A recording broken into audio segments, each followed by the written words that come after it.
Ladies and gentlemen, good morning. Before the world asks anything of you, before your phone lights up, before the same thoughts as yesterday try to pull you back into the familiar, I want you to breathe.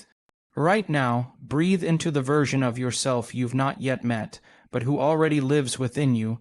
This morning is not a repeat, it is a portal, because your thoughts, your words, are not just fleeting sentences. They are electric signals, instructions, messages to your body, your future, and your field. So today, don't wait for the world to confirm who you are. You decide it first. You embody it first. Say these 12 things to yourself. Say them not from memory, but from energy. 1. I am not my past. I am the energy I choose to embody now. Because the brain does not know the difference between what's real and what's imagined, so imagine boldly. 2. My thoughts create chemistry. My focus is sacred. Every time you think a thought, you send a chemical signal to your body. That's power. Use it wisely. 3. I am the architect of my destiny, not a prisoner of predictability. The same thinking creates the same results. So today, think beyond your usual patterns. 4. I am already whole. My healing, my success, my love begins within. You don't become whole through achievements. You remember your wholeness by returning to presence. 5. Today, I choose elevated emotions, gratitude, joy, love, not because life is perfect, but because these emotions create the future you desire. 6. My body is listening. I speak to it with compassion, strength, and purpose. Speak life, speak vitality. Your cells are responding. 7. I am no longer addicted to the familiar suffering. I choose the unknown joy. The discomfort of change is temporary. The discomfort of staying stuck lasts a lifetime. 8. I expect miracles, not from outside me, but from the power I activate within. Miracles are not magic. They are manifestations of coherence between your thoughts, feelings, and actions. 9. I surrender the illusion of control and trust the intelligence of life. Control is fear disguised as strategy. Surrender is faith in motion. 10. Every moment is a chance to rewire my brain, realign my energy, and rewrite my future. Neuroplasticity is real. You are not stuck. You are simply rehearsing the old. Rehearse the future instead. 11. I radiate possibility. I inspire change by being the change. When your inner world transforms, your outer world has no choice but to respond. 12. I am the observer, the creator, the source, not the effect. You are not the echo of yesterday. You are the cause of tomorrow. So stand in front of the mirror, look yourself in the eyes, and don't just say these words, feel them. Feel them until your nervous system believes it, until your body responds with energy, until your future begins to pull you forward. You were never meant to live as a memory. You are meant to live as a vision.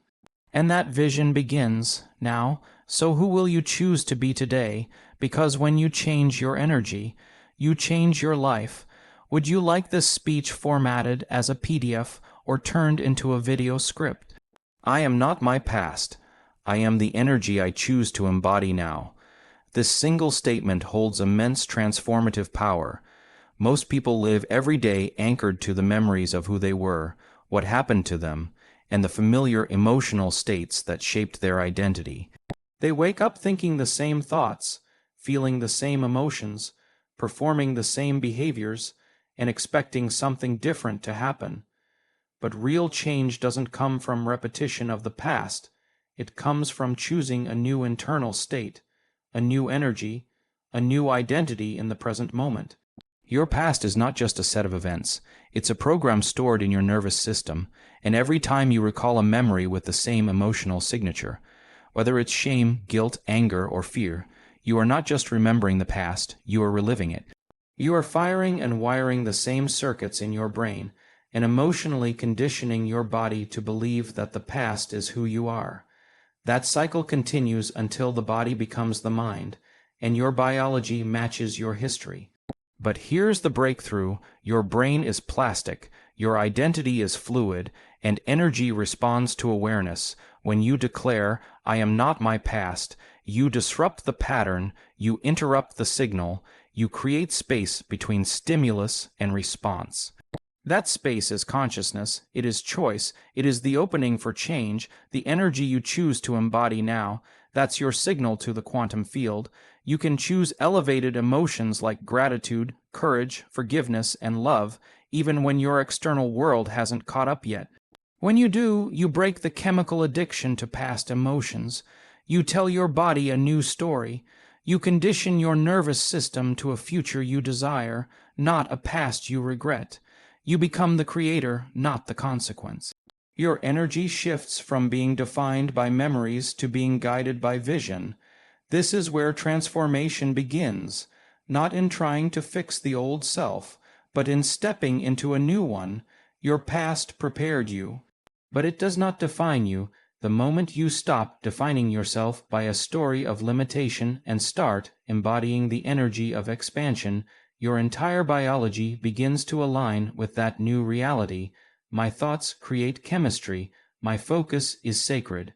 Every thought you think sets off a cascade of biological responses in your body. It's not just abstract or poetic, it's scientific. The moment you have a thought, your brain releases neurochemicals that signal your body to feel a certain way. That emotion then feeds back to the brain, creating more thoughts aligned with that feeling. This is how you build states of being. Over time, repeated thoughts and emotions create patterns in the brain and body that we call moods, temperaments, and ultimately personality. This is why your focus is sacred. Where you place your attention is where you place your energy.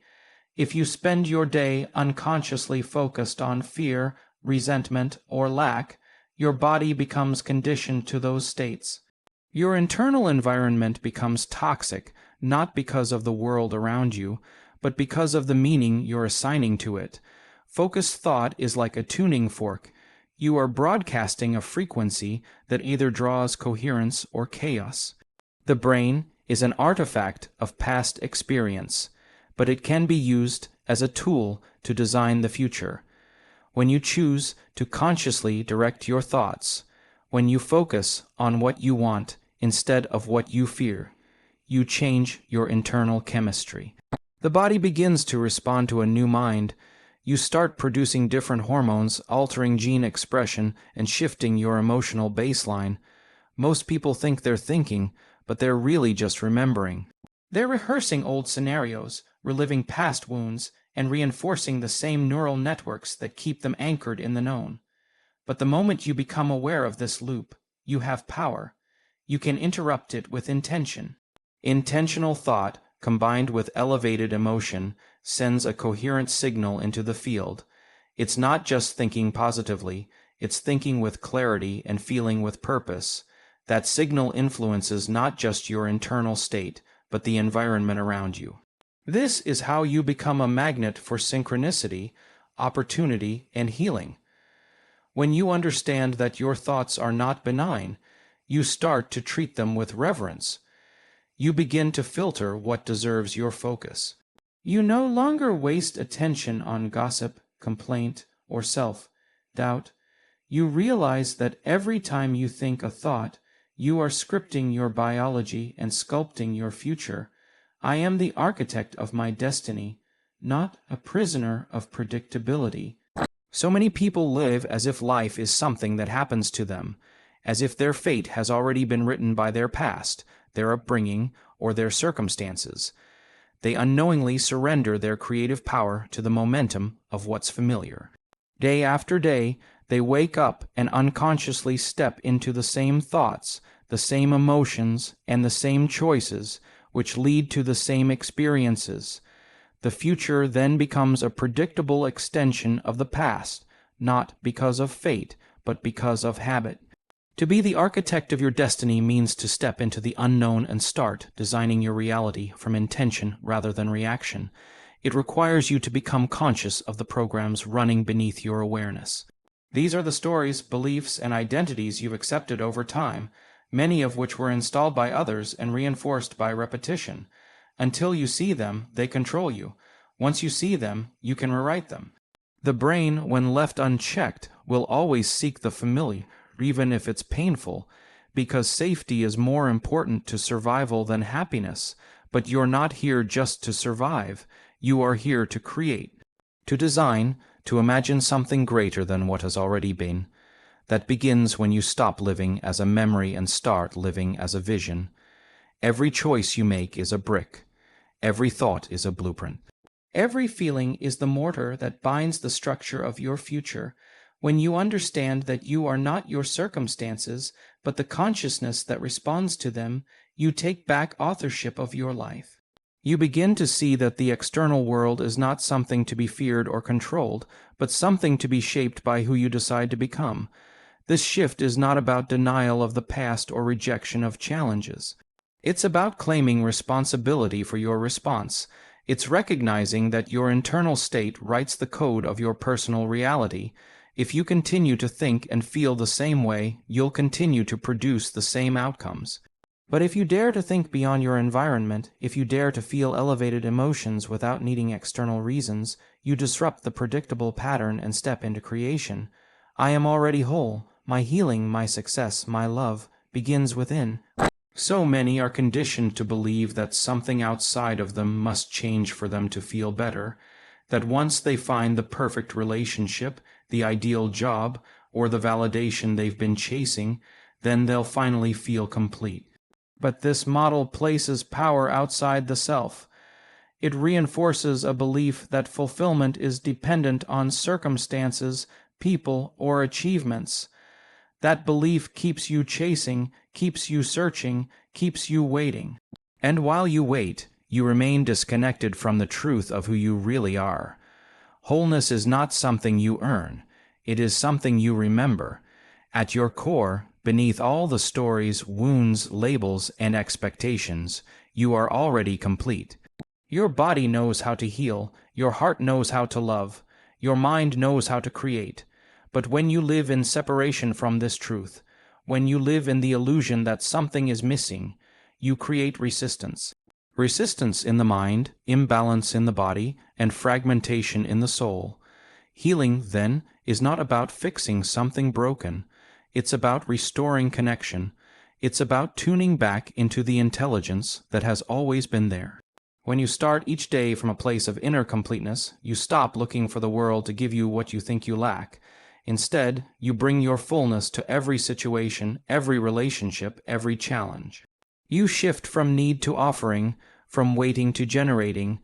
True transformation happens when you stop identifying with the old self, the one built from past pain, disappointment, or fear, and start identifying with the version of you that already exists in possibility. You imagine how that self thinks, how it feels, how it moves through the world. You practice embodying it, not once, but daily, until your nervous system accepts it as familiar. When you declare, "I am already whole," you disrupt the belief that you must hustle for your worth or prove your value through external success. You begin to understand that nothing truly meaningful can be sustained from a foundation of lack. Wholeness is the soil in which true growth occurs. From it, your love becomes more generous, your work becomes more inspired, and your life begins to reflect coherence between your inner world and your outer experience. Today, I choose elevated emotions, gratitude, joy, love. And most people wait for something outside of them to change how they feel inside. They believe they need a reason to be happy, something to be grateful for, or someone to love them before they can access those emotions. This is living as a reaction to the external world, and it places your emotional well-being in the hands of circumstances you cannot always control. But emotions are not just reactions. They can be choices, and they are powerful tools for transformation when used intentionally. The body doesn't know the difference between a real experience and one that is vividly imagined with emotion. When you consciously choose to feel gratitude, even without an obvious reason, your brain and body begin to respond as if the experience you're grateful for is already happening. You begin to alter your neurochemistry, shift your hormonal balance, and elevate your energy. Gratitude, joy, and love are not just pleasant feelings. They are signatures of a healthy, coherent, creative state of being. When you begin your day by choosing elevated emotions, you prime your body to expect something beautiful. You broadcast a signal into the field that matches the future you want to create. Instead of repeating emotional patterns from the past stress, anxiety, frustration, You introduce something new into your system. You raise your frequency. And when your internal state changes, your perception of reality changes with it. You begin to see different possibilities, attract different experiences, and relate to others from a space of openness instead of defense. Choosing elevated emotions is not about ignoring pain or pretending everything is perfect. It's about training your mind and body to operate from a higher state despite the conditions around you. It's an act of mastery to feel joy when things are uncertain, to feel love when it would be easier to shut down, to feel gratitude not for what has happened, but for what is possible. That emotional elevation becomes the new set point for how you move through your day. You stop being pulled into the old emotional signatures of the past and begin aligning with the future you are consciously creating. Your body starts to crave the elevated state more than the familiar stress, and your nervous system begins to recondition itself toward balance, harmony, and inspiration. My body is listening. I speak to it with compassion, strength, and purpose. Every thought you think, every emotion you feel, sends a message to your body. Whether consciously or unconsciously, you are in constant dialogue with your physical form. Most people speak to their bodies through stress, judgment, or neglect. They criticize the way it looks, they resent it when it's in pain, and they ignore it when it's asking for attention. Over time, this internal conversation becomes the foundation of disease, imbalance, and fatigue, not because the body is failing, but because it's responding to an incoherent, negative signal from the mind. The body is not just flesh and bone. It is an intelligent, living system that mirrors the state of your inner world. It holds memory, it stores emotion, it reacts to every signal you send it, whether that's love or fear, presence or disconnection. When you become conscious of the way you speak to your body, you begin to realize how deeply it has been listening all along. Compassion changes chemistry. When you speak to your body with kindness, when you thank it for carrying you, healing you, and protecting you, it responds. It softens, it opens, it begins to release the tension, inflammation, and toxicity stored through years of unconscious neglect. That single shift in awareness is not just psychological, it's physiological. Cells respond to coherence. They regenerate faster, repair more efficiently, and operate with greater intelligence when you're in a state of internal harmony. Strength is not about ignoring pain or pushing harder. It's about bringing your full conscious presence to your physical form and choosing to lead it from intention rather than reactivity. You train the body to follow the mind, not the other way around. You stop reacting from old programs of fear, fatigue, and avoidance, and instead begin showing up from clarity and commitment. Purpose is the energy that directs this communication. When you move, eat, breathe, rest, or meditate with purpose, the body understands the signal. It organizes around it. When you visualize healing or vitality and match it with emotion, the body begins to believe it's already happening. This is how you condition your body to a new future, not through force, but through alignment. You remember that healing is not something you chase. It's something you allow by changing the way you relate to your physical self. I am no longer addicted to the familiar suffering. I choose the unknown joy. For many, suffering becomes a comfort zone. Not because it feels good, but because it feels familiar. The brain and body memorize emotional states over time, and what starts as a reaction to life eventually becomes a conditioned identity. Stress, anxiety, guilt, resentment, these emotions create a biochemical cocktail that the body becomes used to. The body begins to crave those familiar feelings the way it would crave a substance. You wake up and unconsciously reach for them through thought, memory, or reaction because they confirm who you believe you are. This is how people stay stuck, not because they want to, but because change feels like a threat to the known. The unknown, even when it holds the potential for joy, healing, or expansion, feels unsafe to the conditioned mind, so the body resists. It pulls you back into the past. It looks for problems, recreates stories, and reacts to triggers just to feel something familiar. This is not weakness. This is a program, and like any program, it can be rewritten. To choose the unknown joy is to make a conscious decision to feel something different, something unfamiliar but elevated. It is to override the body's craving for stress with the intentional generation of emotions like peace, gratitude, inspiration. In the beginning, it might feel false, forced, or uncomfortable, because the neural pathways for joy may be underdeveloped. But with repetition, emotion, and presence, new circuits begin to fire. The body starts learning a new chemical language. Unknown joy means stepping into experiences without needing to control the outcome.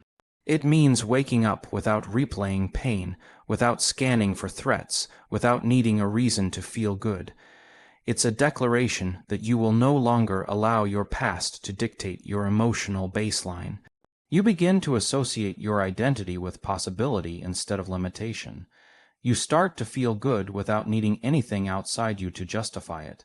This is the edge of transformation, where the body wants to go back to the known discomfort, but the mind holds steady in a vision of something better, where you teach yourself, moment by moment, that joy does not have to be earned, it can be chosen. And the more you choose it, the more it becomes your new familiar. I expect miracles, not from outside me, but from the power I activate within. Most people have been taught that miracles are rare events, bestowed from the outside by chance or divine intervention.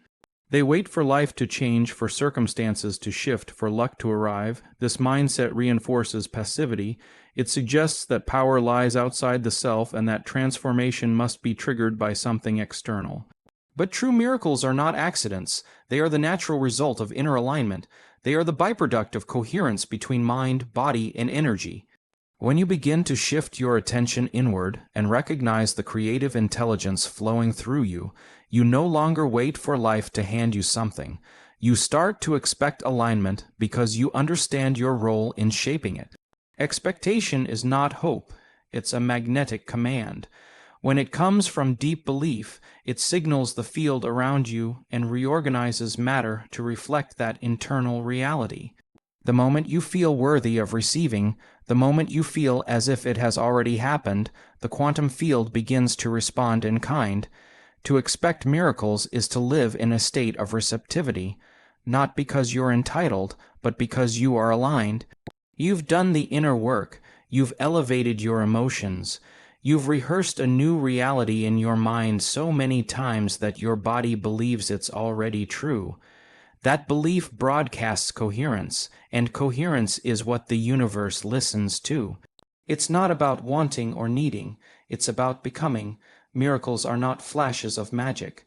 They are shifts in perception, jumps in energy, breakthroughs in biology. They happen when your internal frequency rises above the noise of limitation and enters the domain of the extraordinary. You stop seeing yourself as separate from the intelligence that creates worlds and start realizing that you are an expression of that intelligence. It breathes you, beats your heart, heals your wounds, not only physically, but emotionally and spiritually. The moment you stop waiting and start embodying, miracles become less rare. You begin to experience synchronicities, intuitive nudges, unexpected opportunities that feel like cosmic alignments. But they are not accidents. They are evidence that your inner world is affecting the outer. They are signs that the power you've activated within is organizing life around you. I surrender the illusion of control and trust the intelligence of life. Control is often seen as a necessary part of life. We plan, we strategize, and we organize in an attempt to bend reality to our will. The desire for control comes from a place of fear. Fear of the unknown, fear of failure, fear of pain. We feel safer when we believe we can predict the outcome of our actions. But the more we try to control every detail, the more we limit the potential for true growth, spontaneity, and miracle making. Control keeps us stuck in the familiar, where our actions are driven by past experiences, conditioning, and the need for certainty. Surrender, however, is not about giving up. It is not about abandoning our desires or our ambitions. Surrender is about releasing the grip we have on the outcome, recognizing that there are forces greater than our conscious mind at work. It is about trusting in the flow of life and allowing it to guide us to where we need to be, rather than trying to force things into existence from a place of fear and control. When we surrender the illusion of control, we stop resisting what is and start trusting in the intelligence that is unfolding within and around us. Life is constantly in motion, and the universe, in all its complexity, is orchestrating events far beyond what we can comprehend. When we hold on to control, we often miss the signs, the synchronicities, and the opportunities that are in alignment with our highest good. Surrender allows us to let go of the need to direct every step and instead step into the current of life, knowing it will lead us where we need to go. This trust in the intelligence of life is deeply liberating. It frees us from the constant anxiety of trying to predict and manage every outcome. It allows us to act from a place of calm rather than fear. When we trust, we allow our actions to be guided by intuition, not by the rigid plans of our minds. This is where true creativity and flow occur, when we are open to life's guidance and trust the wisdom it holds, rather than forcing our limited understanding onto it. In surrender, we find a deeper sense of peace, knowing that we do not have to control everything to create our best life. We align with the natural rhythm of life, trusting that the intelligence of the universe is working through us, leading us toward our highest potential. I am the observer, the creator, the source, not the effect. Most people go through life believing they are victims of their circumstances, reacting to the external world as if they are its effect. They feel as though events, people, and situations are constantly shaping and controlling their reality. This belief puts them in a passive state, where they are at the mercy of life's unpredictable flow. But in reality, this perception is a lie. You are not a passive recipient of the world. You are the creator of your experience. When you realize you are the observer, you begin to see that you have the power to choose how you respond to the world around you. Observing is not about being detached or passive. It's about recognizing that you are not your thoughts, your emotions, or your circumstances. You are the awareness behind them. You can observe your thoughts without identifying with them, allowing you to detach from the automatic responses that come from old patterns and conditioning. This awareness gives you space to choose a higher, more conscious response. As the creator, you take full responsibility for the energy you bring into every situation. Instead of reacting to life, you actively shape it with intention. Your thoughts, emotions, and actions are powerful creative forces. You are the one who sets the tone for the day, who decides how you'll respond to challenges, and who chooses the emotional states you will inhabit. When you begin to consciously create, you stop being swept away by life's currents and start directing your own path. And as the source, you understand that everything begins within you. The world you experience on the outside is a reflection of your inner state. If you are constantly reacting to stress, fear, or negativity, your life will reflect that energy. But if you align with peace, love, and abundance on the inside, your external reality will begin to mirror that. The source of everything you experience lies within your consciousness. You are not at the mercy of life. You are the one who shapes and defines it. When you embody this understanding, your life transforms. You move from being a victim of circumstances to being the architect of your reality. You understand that you are the observer who can detach from the chaos, the creator who can design a new future, and the source of all the energy and potential you need to manifest your dreams.